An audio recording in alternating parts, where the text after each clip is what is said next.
everybody. We are back. This is, I think, episode 3. I am joined with Eric Kant on the phone. I've sort of known Eric now for, I feel like, virtually around 10 years. I think literally as I jumped on LinkedIn, you were one of the first people that I came across. And you have we were just chatting, you have a crazy background.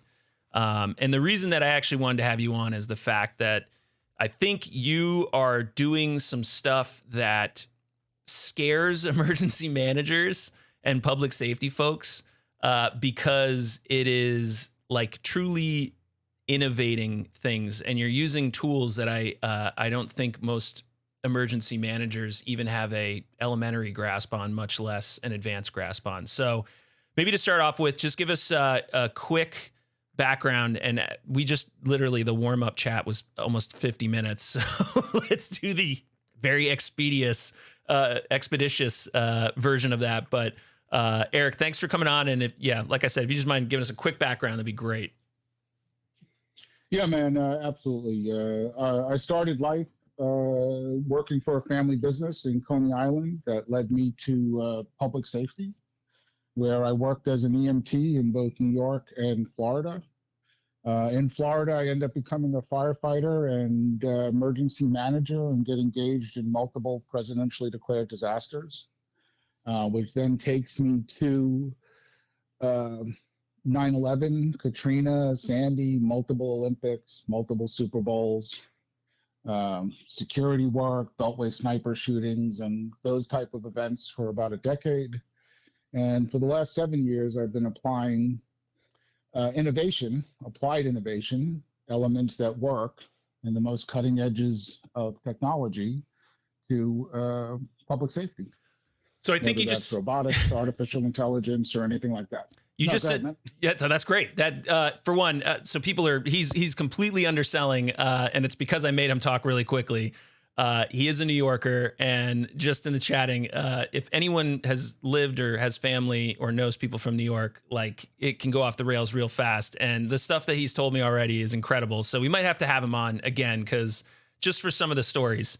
But for the purposes of what we're talking about today, I think the key word you just said is applied innovation. So I have been in emergency management and first response since I was a teenager.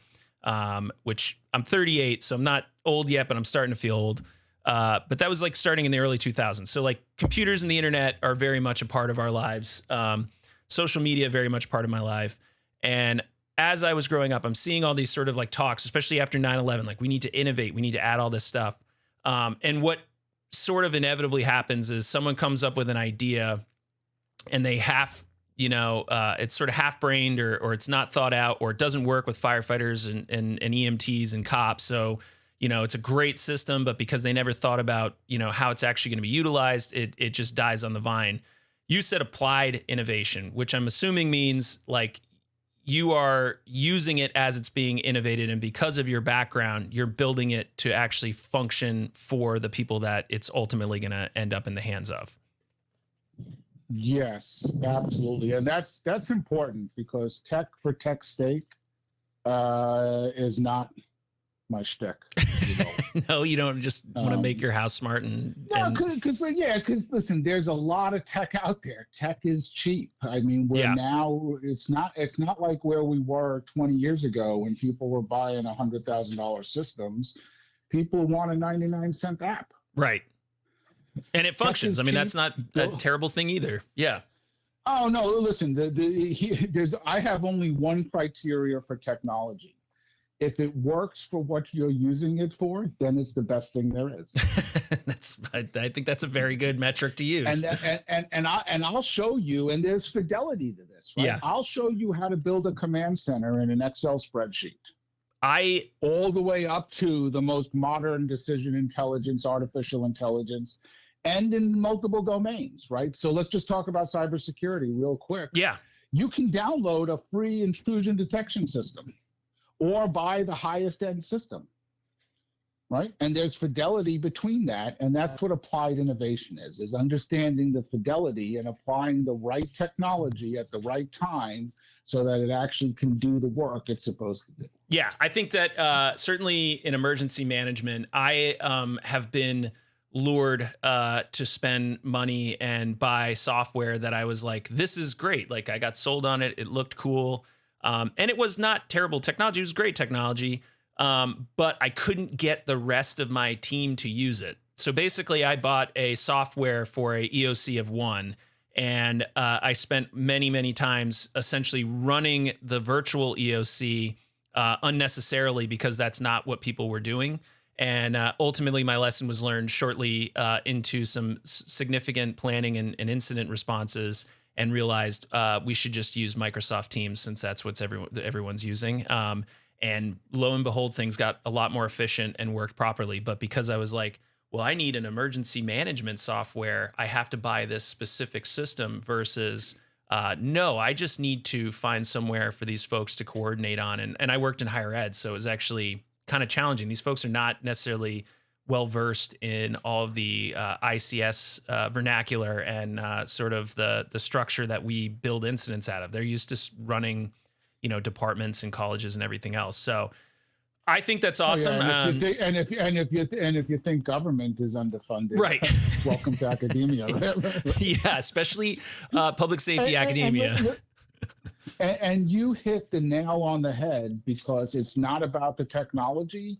It's about what are you going to get people to use. And in today's world, people use what they're used to, what they're attracted to.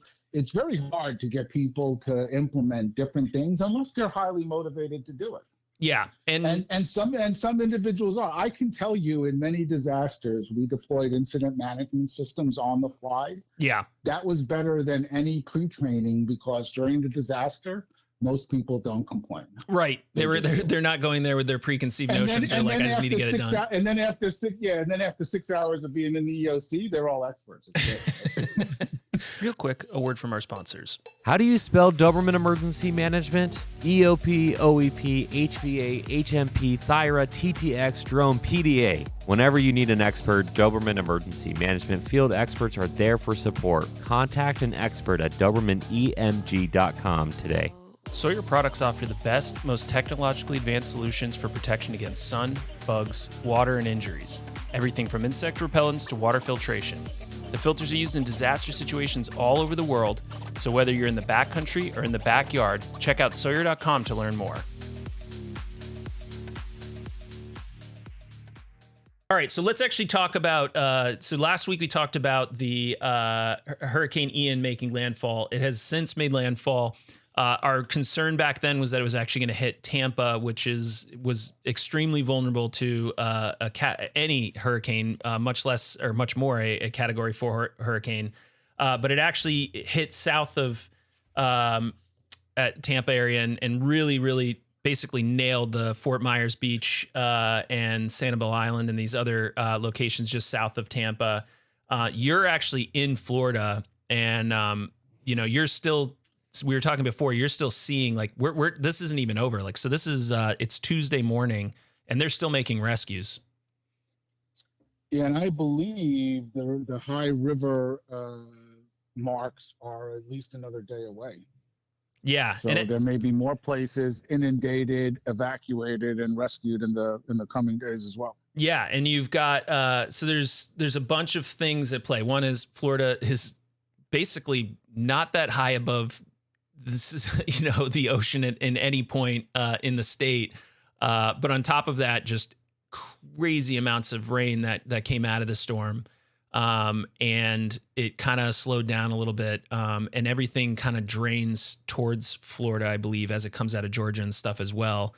So I think what's crazy is, and here's something that's interesting about technology and how we've changed. So I remember growing up watching hurricanes.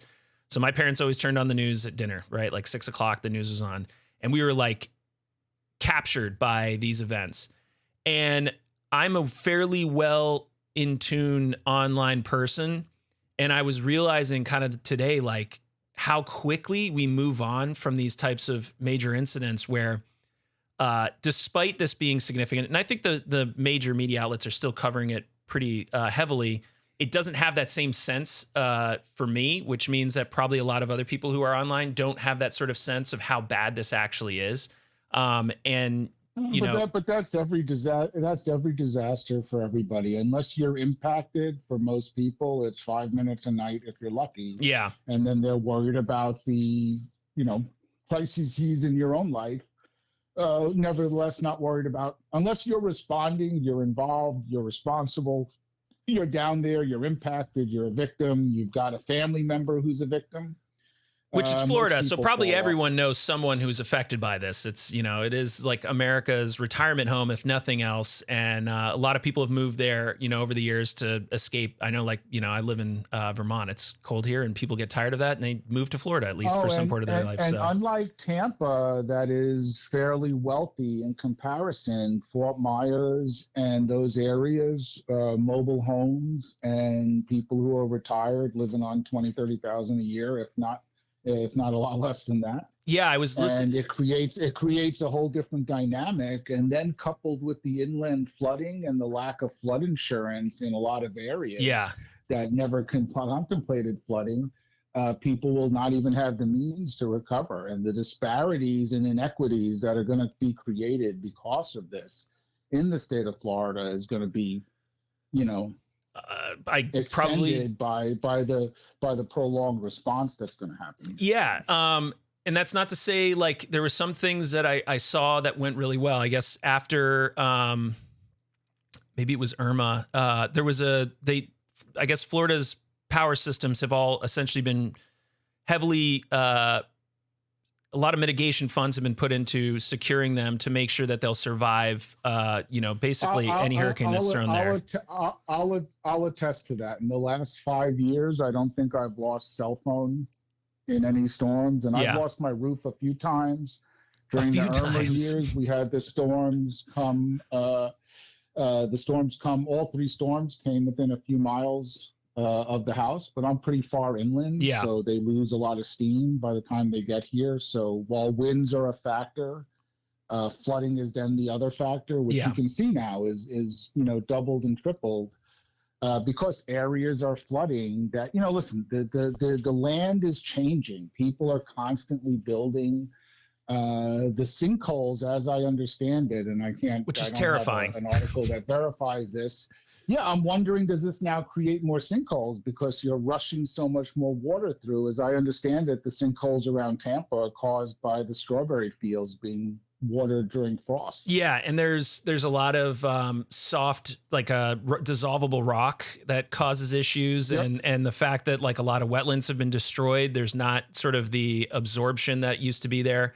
And then, like you said, development. So to go to our topic, all of that to me lends itself to real applied innovation.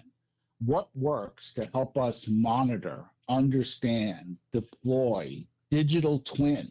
That we don't have a digital twin and we can't model the water flow in a state today with the capabilities we have.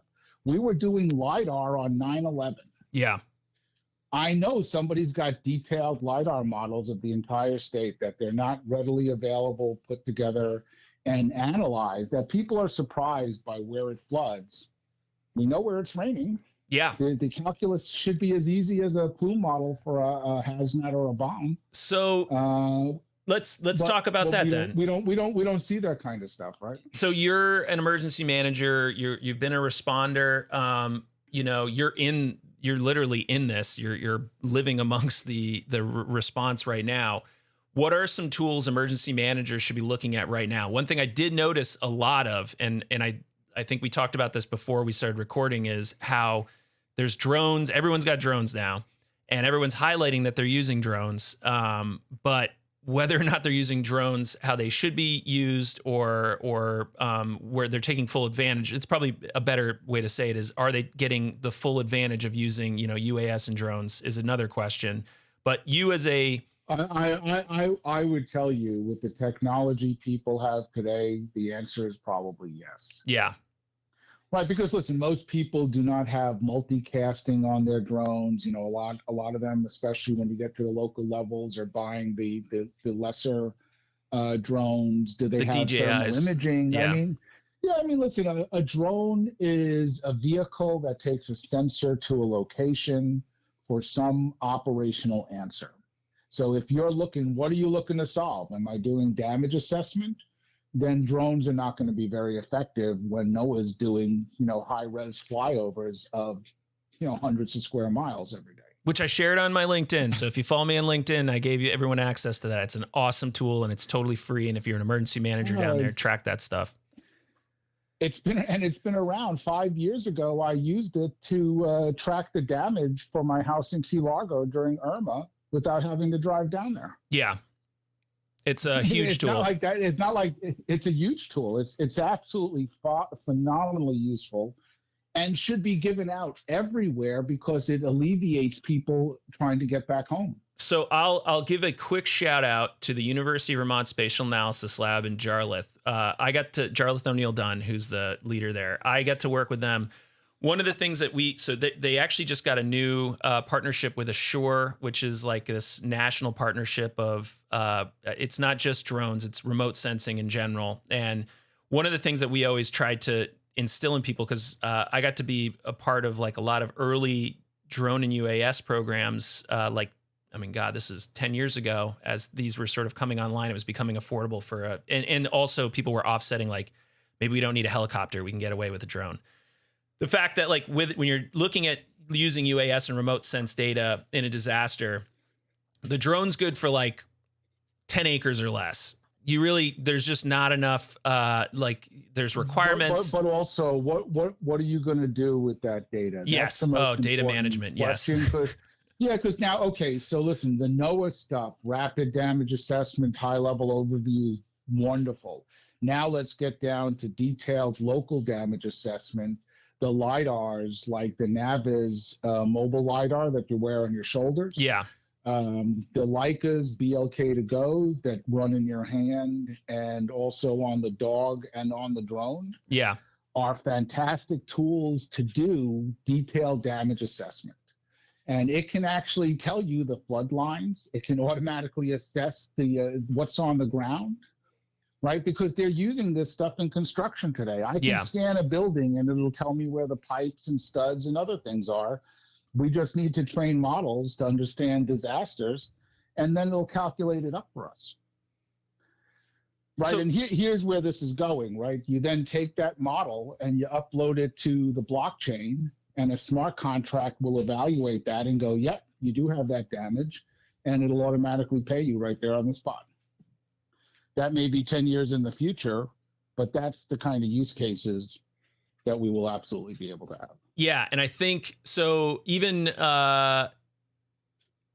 just getting it, I guess, somewhere where people can see. So I remember, especially as emergency managers communicating this stuff, looking from above, like the NOAA stuff. So anyways, I'll take it one step further. So our model that we used was you use satellites to sort of start to understand where areas were impacted, right? So you can even build some software and determine where water's gone over roads or where, you're doing change detection type stuff. So you can start to identify broad regions where you got impacted by whatever the event is. Then you use the, helicopters and fixed wing aircraft to cover a region. Now you can't quite get to the level of, detail that you may need for what you're talking about. You can obviously do lidar and stuff, but this stuff takes a little bit longer. Lidar off aircraft, because it's just huge data sets, takes a lot of time to process. But you can definitely get good imagery, but it's hard to sort of really tell what you're looking at. Like you can see houses shifted, roofs off, debris on the ground, boats in yards, that type of stuff. Not anymore. There's all sorts of suites to post-process the lidar that's available today, and not only give it texture, but also automatically identify the structural components. So there we go. So now you've got some like higher clarity. You're not using the drone necessarily at that point, though. The drone is like you're in the neighborhood. You would. Let's just talk about something that's one of the smallest Leica BLK to go lidars. It's a handheld unit the size of a thermos, right? And you have one in your hand, or you can have it on a drone, or you can put it on the robot dog that you've seen. right? Yep. And all three of those have different use cases, but it's medium fidelity lidar that can be rapidly captured, right? You do that scan and you upload that to a computer and then post-process it. Will overlay, because one of the things the Leica does, and all of them do for the most part, is it not only takes the lidar, it's also taking either full motion video Yeah. or 1 second fisheye. And so when it's done, it can then texture everything with the imagery it took. And there's post-processing tools that not only texture it, will analyze and understand some of the simple structures and turn them into a level 1 building information model. All right. So everyone that's listening, this is real. This is now. However, what is a way that an emergency manager who is not sort of well-versed in this can dip their toes in it? You pick up the phone and you call me, and we'll put a team together that can do it. That can do it for you. All right, that's a good start. Listen, other than that, I really don't know have an easy answer for this. The other option is you have somebody in your shop who was like I was and hungry for knowledge and innovation and technology, and willing to implement it, because everything I just talked about, you can just go buy it off the shelf and implement it tomorrow. Yeah, and for instance, I have a new iPad Pro. And it's got LiDAR that will have RGB attached to each point. So you have a textured LiDAR, image, or not an image, a model, I guess. You have a 3D model when you're done, and you can take that 3D model and then drop it into Esri. So when I was working for the... If you're using some of the latest in the Apple LiDAR, it'll actually build a level 1 building model for you. Yeah.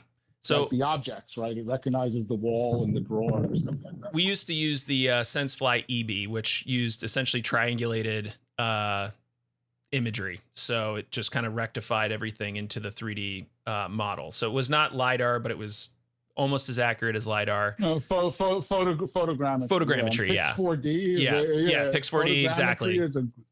But it took. If you're following the NVIDIA and the other photogrammetry stuff, where they can take two-dimensional images and turn them into 3D models, that's all becoming much more advanced as well. So, and I got to be honest, I have not met a 3D model that I couldn't interoperate with. The 3D modeling universe, is much more interoperable than other places. So the original, and I'm going to probably get this messed up. I think it might have been Pix4D. The original purpose of that software, I believe, was actually medical use. So it was like interpreting CT scans and stuff.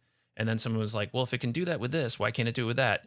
It used to be really, really, really difficult to sort of process these. So like back even 10 years ago, we were spending like 50 grand on a desktop, and all its job was we would get back from a flight and then load everything into that. And then hopefully in the next 24 hours, assuming nothing broke overnight, we would have a rendered, 3D model using photogrammetry that was within, I think it was less than, the accuracy was within like 5 to 10 centimeters of LiDAR.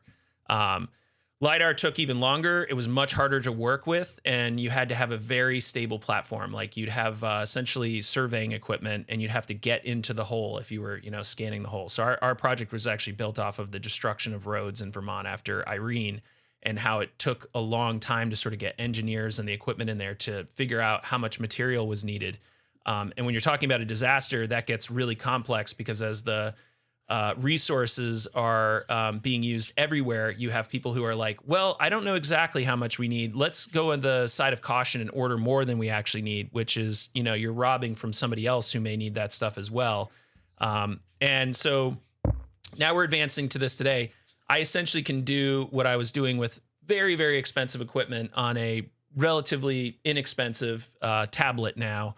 And like you said, the processing, I think, is the biggest change. And the fact that it, like you said, it doesn't matter what the data is that's going into it. And to be completely honest, artificial intelligence, vision analytics, neural nets, that has really shown itself to shine. We have gotten very good at object video analytics and all of this kind of stuff, especially when you couple it with machine learning and AI. So you can use video to analyze just about any behavior today. Yeah. Well, let's talk about that. All right. So we've sort of covered Florida's still very much responding. There is stuff you can do now. I mean, the biggest thing is take advantage of that imagery. If you're starting from like literally square one, that NOAA imagery is available. I'll even put a link. I'll put a link into the show notes just so you have access to this. But let's get more into blockchain, AI, and digital twin stuff. Sorry, go ahead. And you and I talked about fidelity real quick. Let me just mention here, but while we wrap this up here. You know, in your LinkedIn post about technology, I posted a tool, Spike from Ike. Yes. Right, and that's a small laser pointer you add to a phone to be able to add high accuracy measurements to any photograph. I've used that few $100 device and a cell phone, coupled with the lidar you're talking about on your iPad, to generate detailed building information models. And if you don't know what a building information model is, it's an architectural model in a few different formats. That's literally a 3D model of every single stick, wood, truss, wall, anything, everything at an architectural level. So when I say you can take a building information model, you can go a third of this building is damaged, use GIS to show what third of the building is damaged, and then press a button and calculate, I need 27 2x4s, 3 sheets of plywood, whatever. Interesting. Rugs, carpets, lamps. If you've not and don't know what a building information model is in the architectural engineering and construction space, you're missing a lot, right? Yeah, I'm writing that down right now. Because I do not know what and, that is. And what's interesting is those building information models, Esri has recently here made an investment to integrate into Autodesk. So you can literally connect right up to the Autodesk Construction Cloud and suck in building information models that were created by your architects to do detailed damage assessment of your properties, if you actually did that. Yeah. And have your 3D model. If you don't have a 3D model, you can create a 3D model for a few $100 from a paper model and photographs. That's awesome. This is like, so again, this is not stuff that is out of the realm of possibility for an average emergency manager who understands, you know, how to take a picture, how to like. Every emergency manager should be planning on how to get a detailed 3D building information model for every property they're responsible for. First of all, you're going to need it for E911 because it has Z variables now. So unless you want the 911 call floating in space, you got to have a rough building model. Yeah. or it's, you know, what's the point to having elevation? Yeah. Yeah. Well, there is no point. In fact, I think that could be argued many times that, you know, that's a perfect example of like good intent, bad execution. Lot of E911. If you're not figuring out how to 3D model your world and your environment and create your own digital twins in your emergency management realm, because once you do that, you can now take it through scenarios, better understand where the flooding is going to happen. And all of this is doable literally today. And you can probably do a small community for under $10,000.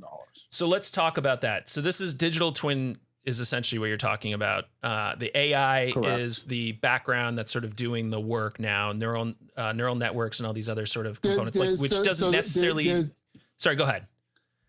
Yeah, there's a bunch of touch points for AI in the process where it's appropriate. AI is very appropriate. A person is more appropriate, but you basically interstitch it into the process where it's most appropriate. Got it. So I analyzed the lidar with AI to get to level 1, but then an individual builds out the rest of the model to level 2 and 3.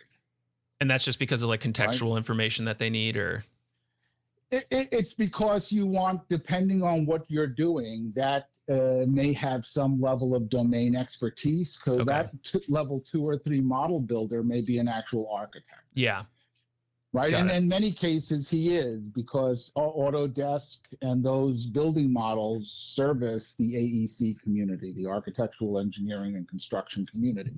These are the tools that they use to build buildings Well, I think what a today. lot of EMs, when they're looking at technology, it's honestly because they're an office of one or an office of like two or three and trying to augment them. So the fact that like, doing your PDAs and other stuff where you are rapidly collecting huge amounts of, good, useful data, that makes their life easier, right? If they can send out a car that just drives around and scans the neighborhood versus, having to have, your extremely limited staff or trying to coordinate how you're going to work with FEMA or state, PDA teams to do this.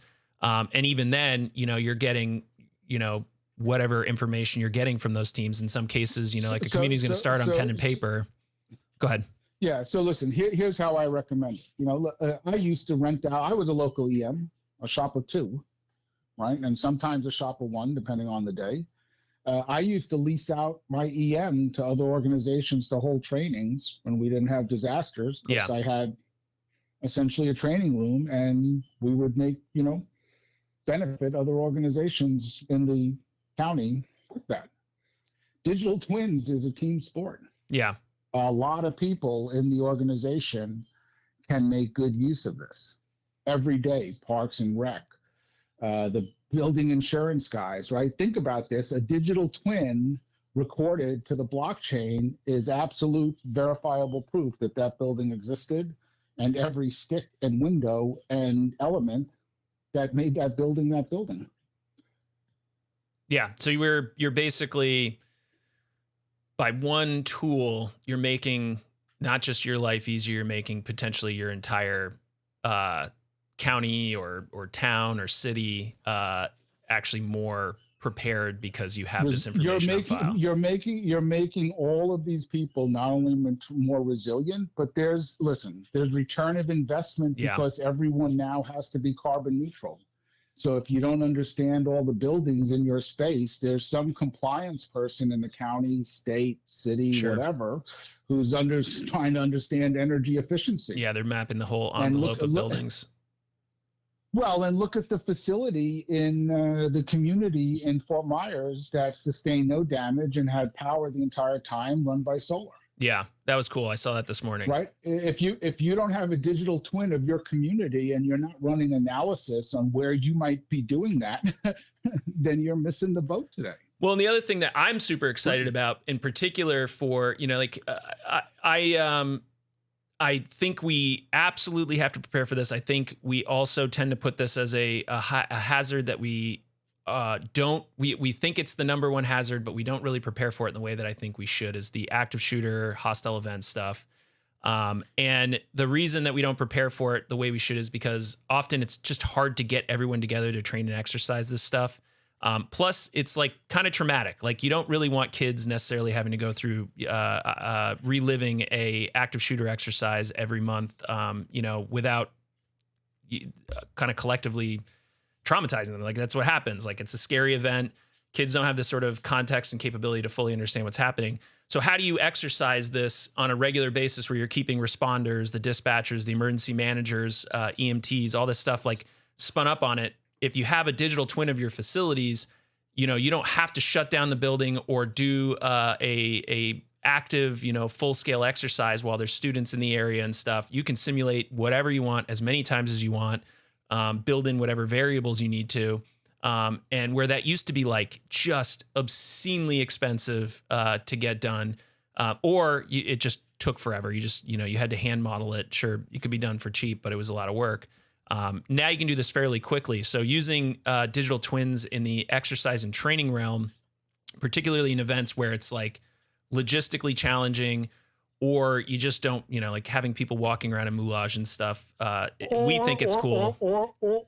Or it's high risk. Yeah, that's true. Yeah, right? Just dangerous. Just dangerous. And yeah. I lost buddies of mine many years ago on a training fire. Of a 10-year veteran plus and a rookie of a week. Oh yeah. Both lost their life on a training burn from my former department. I actually So, talked to somebody who was there for that, and it still haunts them. So, yeah, that is a an excellent point. And I also sometimes don't, like we do this. I think the full scale exercises are really cool. They're fun. You like to turn wheels and stuff, but often you don't necessarily get out of them what you're trying to, because you either can't simulate to the fidelity that we were talking about before, for whatever reason, or because you're so limited in the actual sort of scenarios that you can do without breaking stuff. And so, and they're very subjective depending on how they're run. yeah, So here's what we've been doing today. We've been working with an Israeli company that specializes in multimodal artificial intelligence simulation and training. So what does that mean in practice? They take and monitor tabletop and field exercises, in addition to coupling that with discrete virtual skills, right? Firefighting, yeah, CPR. And if you go look through my LinkedIn feed, you'll see samples of all of these. But all of those are not just, playing a video games. It's capturing metrics. How yeah, quickly did the guy drop to the ground and do the ABCs? sure, How did he look around? Did he actually look around in VR and do some situational awareness, right? Did he look around the corner and see this? Because putting all of this stuff, so right now today, Zach, I can show you how to build a 3D digital twin of just about anything you want. And Esri recently released a one-click button that converts it to VR. And then you open up the link in your Oculus Rift, and you're fully immersed in your map. All right, please show me that. I did actually share your flood model. I believe it was a flood model that you shared. That was the Esri. I guess it's VR, AR, whatever it was. And I was like, this is so cool. Like, this is like, this is where the thing. Yeah, that literally. So once I built the 3D model, which took a couple of hours to do, you click one click and it converts it to VR, and then for a few $100, put the URL in your Oculus Rift. And listen, it works on a phone. If you put it on your phone and move the phone around, it's AR enabled. The image will move with the phone movement.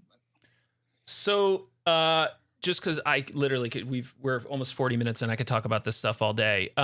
Let's talk about then. So we sort of talked about the stuff that you're doing right now to a degree. The AI decision-making thing we haven't touched on. Could you talk about that?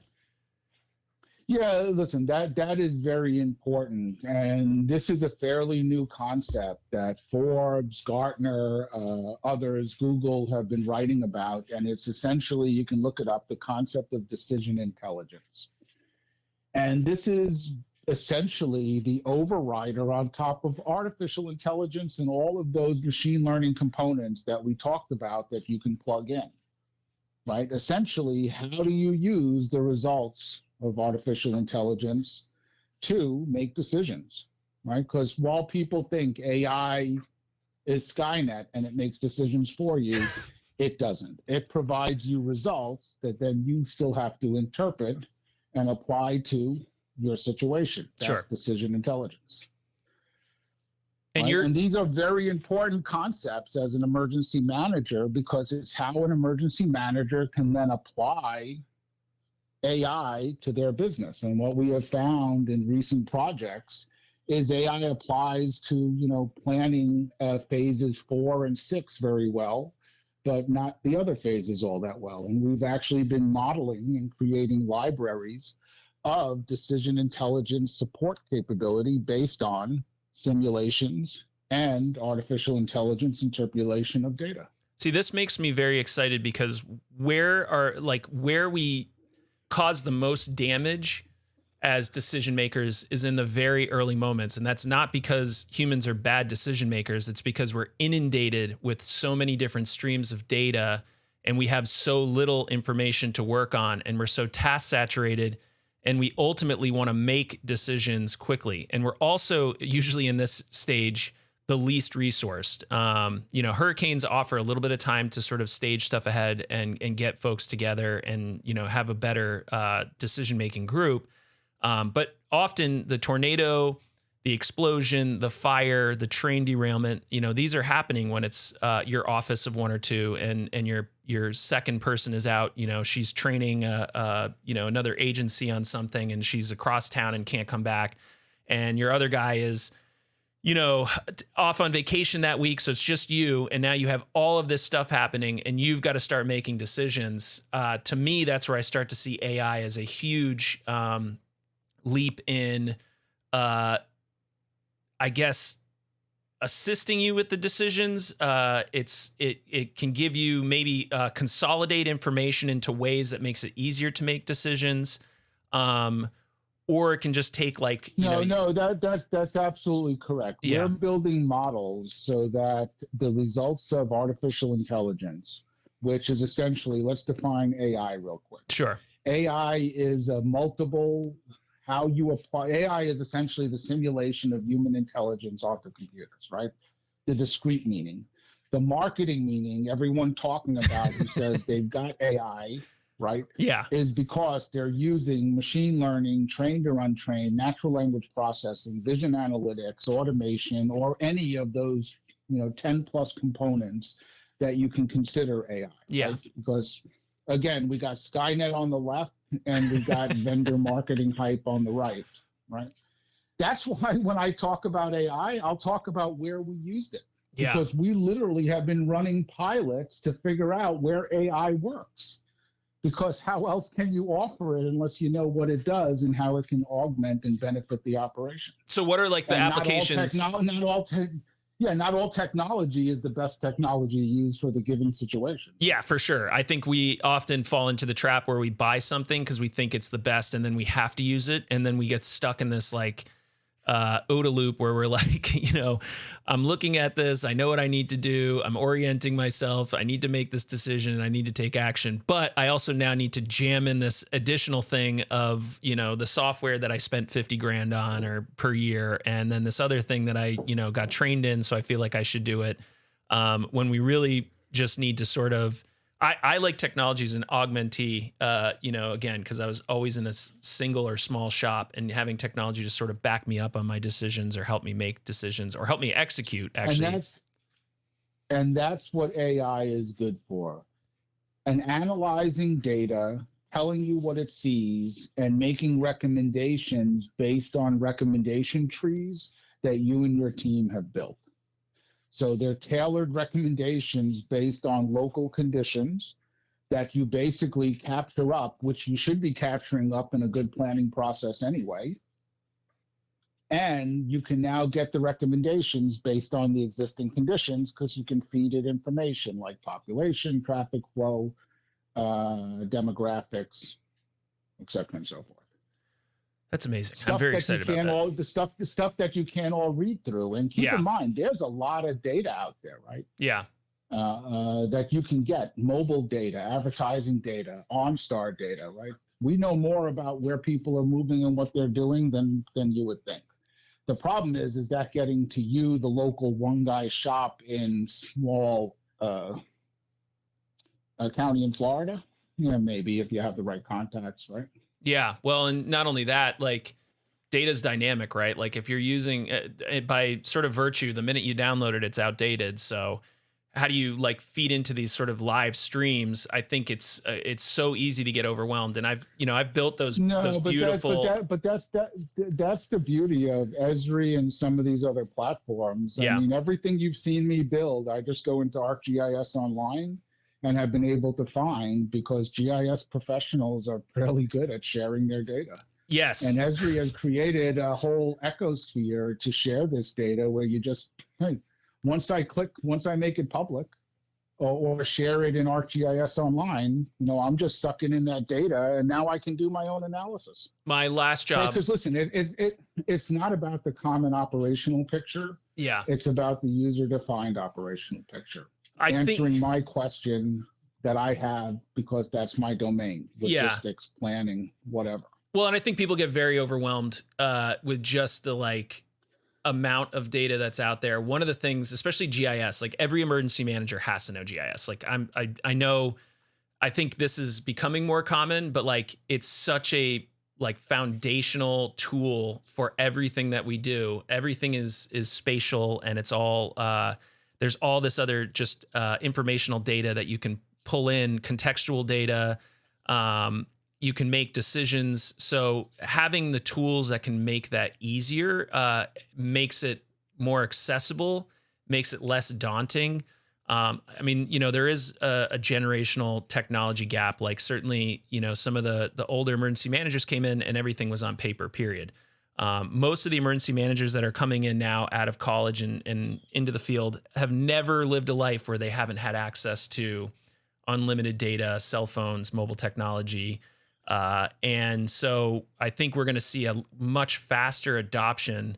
But that doesn't mean that there's still not plenty of emergency managers who don't have the physical bandwidth, because there's just, you know, you live in a rural area, the internet still stinks, or the mental bandwidth where, you know, you simply just don't have the time and brain power to devote to learning new stuff. Like I'm in that situation many times where I'm like, this is so cool, I want to learn it, but I just don't have time to sit down and go through it. So using AI and this other technology. Go ahead. Zach, I am in the whole business of distilling that down and making that consumable to people who literally need to consume it. And if you feel overwhelmed, there's plenty of ways to augment your staff. Yeah. I mean, not long ago, virtual operational support teams were standard to augment your staff. Yeah. You don't hear about them anymore. I know. It's kind of sad, actually. It was an interesting concept that actually brought me into a lot of emergency management of the networking and community, was because of the VOSTs back in the day and the hashtag SMEM community. But technology, engagement with your community, enacting your plan when the plan says you're supposed to enact things without hesitation because of politics and other things, is the mainstay of emergency management, and it's easier than people want to put on. Sure. So what's next? You're an emergency manager. I don't need to intimately understand GIS. I need to understand the value and have a geek who can do it for me. It does help. Yes. No offense. I'm a geek. You have to be a geek to really get into GIS, especially if you're cheap and you're using QGIS, where you got to do a lot of the work through Python and stuff like I have. That's a very good point. I've been digital twinning now for the last 10 years. In the last year, Esri has made it easy. Yeah. It literally has been point and click. They've got the tools and the ability to deploy it. A matter of fact, I just sent you a link to a damage assessment virtual reality, so you can actually visualize the damage in VR. That's awesome. Yeah. And if you had building models, you could then be down at the building model. And here's something better than that. If you had 2 people in there doing lidar, in a day, you could have 50 people walking through your community in VR. Well, I think one of the things that has occurred recently that was technology and had a massive impact on the outcome of an event was when the Weather Channel introduced their augmented reality, where they had someone standing there and then they showed what a storm surge looks like on a, 1-story house at the elevation of, I forget what the actual storm was. I remember sitting in on a talk. Isn't that what zone A, B, and C is? You don't have to visualize it. But you it's just have to look at the zone you're assigned to. But I think for most people, they don't realize like, oh, I'm in a flood zone. Like that means water is going to come up and I won't be able to drive through it. I don't think they realize in many cases that what a 9-foot or 12-foot storm surge truly looks like. There's all this I'd say great footage. It's not. It's horrific and catastrophic. But there was I think it's Severe Studios set up their storm surge cams all over the Fort Myers area as the storm was moving in, and to see the time lapse of like, oh, there was a building, that building is gone, and this is how it works. If you can use virtual reality for preparedness efforts, so you're training people into like, this is what you're going to experience. Like when we tell you to leave, it's not because we think this is going to happen. We know this is going to happen. The data is there. The model is 100%. Like, we know this is going to happen. Like, we've seen this before. You're standing in it and you're looking around, you're seeing that water come up and realizing, oh my God, like 9 foot of water, I'm dead if I'm in this building, period. Well, and that's where we're hopeful decision intelligence and artificial intelligence will help leaders to confidently make that decision at a more appropriate time. And potentially it's going to help you Right? get more money, right? I mean, ahead of time, mitigation you funds. know what? And stuff. It's really let's backtrack a little bit, because you and I both come from the disaster realm.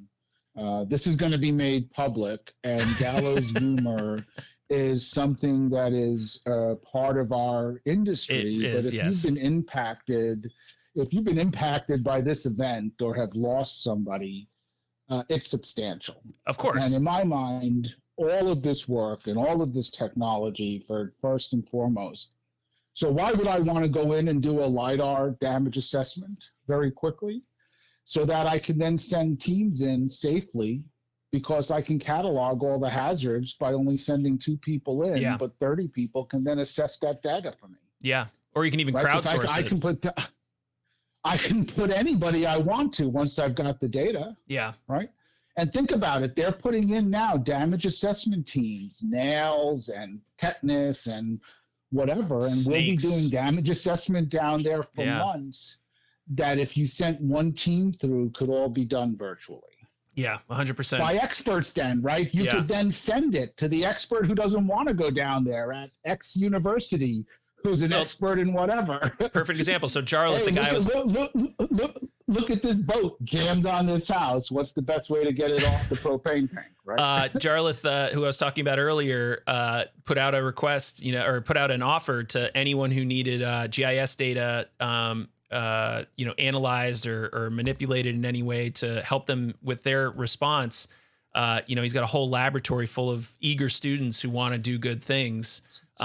So Zach, maybe your podcast should be the next VOST, but it's a national VOST that ties together all sorts of capabilities that can be applied when it's needed. I think that's what we really want. The people are out there to do it. Of course there are. They want to do it, right? Yeah, and it's and we've probably sort of been kneecapped in our efforts over the last few years because of the fact that like a lot of us were locked down, trying to stay safe and or just in response mode where we couldn't do this stuff. So it's hard to sort of network like we used to. And then because everything's gone virtual, even more the reason to bring this into some metaverse and make it all virtual, because people don't want to travel, and there's risk of putting all these responders together in some, Hotel 8 outside of I-75. Yes. Because forget about the unsanitary conditions that exist in flood zones and disasters. Yeah. We do have to worry about COVID and all the other things as well. Yeah, of course. We should be concerned, right? We should, absolutely. And listen, what I'm talking about is literally less than $100,000 kit. Yeah. And think about how much stuff we spend $100,000 on. Oh my God. Remember after 9/11, we were buying mobile command centers for every community in the country. Of course, all of them broke down because nobody could afford the maintenance on them, but yeah. But that's not today, right? A few lidar scanners are $100,000. If you add a robot, it's another $50,000. And then a Starlink to upload it all at the end of the day, because there's no comms, is $500 and $99 a month. Which is unheard of. I mean, I just remember standing in fields trying to make a satellite phone call and just looking like the idiot, trying to figure out where the stupid constellation is. I need a compass. I need to remember, I'm in the northern hemisphere, so I got to go. It's at a much lower, so I need to get high. Yeah, it's a whole nightmare now. Yeah, you got Starlink. You have the whole constellation. I told you we had multiple presidentially declared disasters back in the late 90s when I was with the fire department. My first mobile command unit that I built myself, I bought from Stark. It was a 64 Air Force satellite tracking bus. Nice. That I bought for $1,000 and had repainted. But I outfitted it with the latest in computers and weather systems, and I bought myself one of the first satellite dishes that would only down a few kilobits, and then you would make the web request via cell phone. Oh my God. so and it much took work. like a 45 minutes. It took 45 minutes to set the thing up because you had to go out and position it manually. Yeah. I was psyched when we could just do but- text messaging on sat phones. Like that was like, oh, this makes life so much easier because I can never understand anyone and they can never understand me. And I was like, oh, I can just send them a message. We had satellite weather and data back in '98 in a 64 tracking. This is about passion and willingness and wanting to do it is what technology is about. And any department that doesn't want to embrace it, don't worry, they'll be gone soon. It's true. I mean, yeah, those folks, unfortunately, I understand retire, it. they die. Yeah. I mean, listen, there's plenty of dinosaurs, but there's less and less every day. So. The joke when I was growing up in the fire service was always 250 years of tradition unimpeded by progress. And I'm now seeing. What are you talking about as a paramedic? I replaced my engineer with a thumper. Yeah. And a chalk, right? Yep. I am very hopeful because I'm on the state urban search and rescue team. We have a lot of like chiefs and officers on there, and I don't do fire stuff anymore. I really just do emergency management and planning stuff. And but I still am friends with tons of firefighters, and to see like the cool stuff that they're doing and the fact that they are very fully willing and able to embrace this stuff, I think we're going to see much more augmentation. Are they using ATAC and Blue Force tracking? Stuff like the that ATAC stuff. So no, a lot of them were using. Honestly, it's so ATAC is great, but that still is very much a military system. They all switch. You saw a switch. No, they're using They're using the simple one. You can download. Hang on a second. I'm gonna look it up. Sorry. I'm trying to find the software. I have it on my phone. I don't know why I can't think of it. No. You saw it converted to Esri. Oh yeah. 1, 2, 3, you're talking about Survey 1, 2, 3. Yeah, that stuff is awesome. It works super easy. We actually just played with that last week.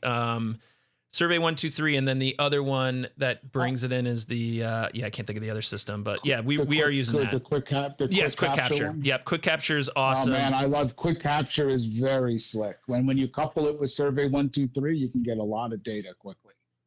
Oh my God, why can't I find this app? For $100 a year, you can get a personal Esri account and deploy quick capture for your family trip, and then have all your pictures automatic. Yeah. Dude, literally, you download, go for $100 a year, go get the Esri personal account. It's called an Esri personal account. And then you can deploy your own quick capture tool to your family.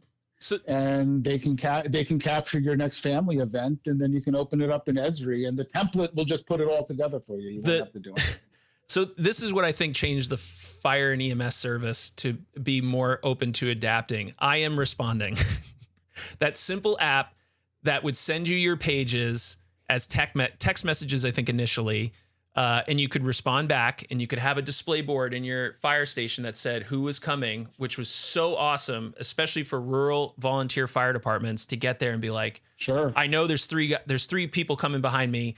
I know the ambulance driver, she lives like 2 houses down. She's already on the way. She said she's responding. Our chief is, half mile away. He says he's going direct to the scene.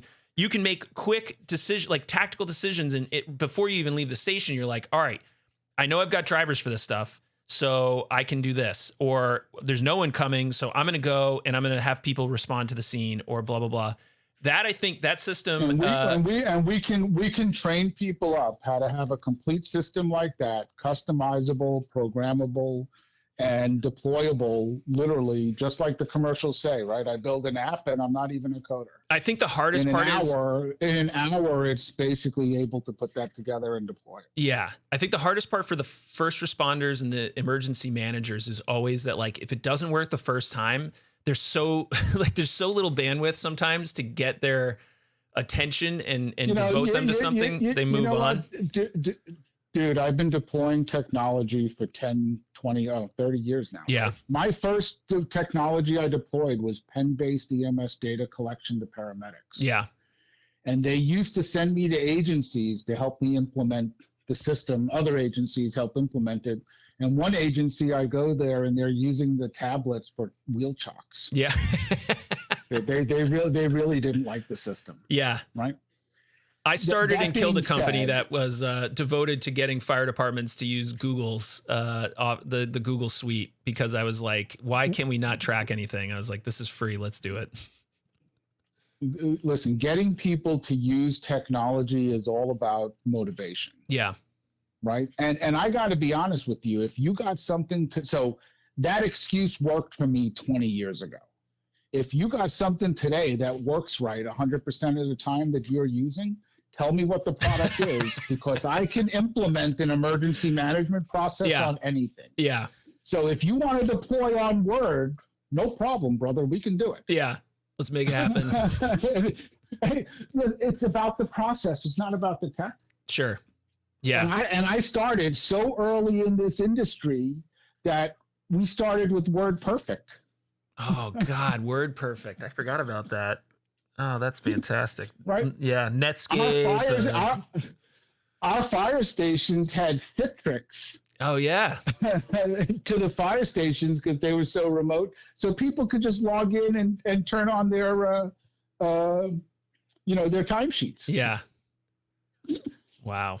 But forget about anything else. So the truth is, it's doable. It's all about mindset and motivation. And if your community is pushing back on you on doing the right thing, then maybe you don't have the right relationship with your community. I think we're gonna leave it at that, because I want you to come back on and we'll talk about what's next. I think we've sort of covered the current landscape. I'm super interested. I actually also want to speak with some authority on some of the stuff that you've talked about. So I've got about, it sounds like 500 different documents and videos and trainings I have to go through over the next couple weeks. But thank you. This is awesome. I hope everyone that's listening is really listening. I hope you listened all the way through. In fact, I'm going to check the analytics because I'm also a data guy and I track this stuff. I'm very curious to see how many people made it through this. That's usually a good telling of where things are coming and going in the industry. If people stuck through this, then we know that we struck a chord. So, Eric, thank you so much. Hopefully your community, gets through the next couple days of flooding, and just, obviously Florida is in our thoughts. In fact, I think we're trying to figure out if we can't send some folks down there to help out. But I know there's a lot of people already down there. So we're definitely thinking about that, thinking about how we can use technology to augment, these responses so we get better at this, and then hopefully prevent and better prepare for these things as well. That is something I was very much a responder my whole life. And as I've gotten older and I don't want to crawl around in dirt as much anymore, I've started to focus more on the really, truly effective parts of emergency management, which is prevention, preparedness, and mitigation. And I think that this stuff, we kind of touched on it, but I think there's a whole lot we can discuss about how to use this technology to get people thinking and be better trained and experience this stuff in a way that resonates in ways that we can't do with our traditional methods. So with that, thank you, Eric. Yeah, no, Zach, thank you very much. Appreciate your time as well. And anyone who does hang in there, very much appreciate their time.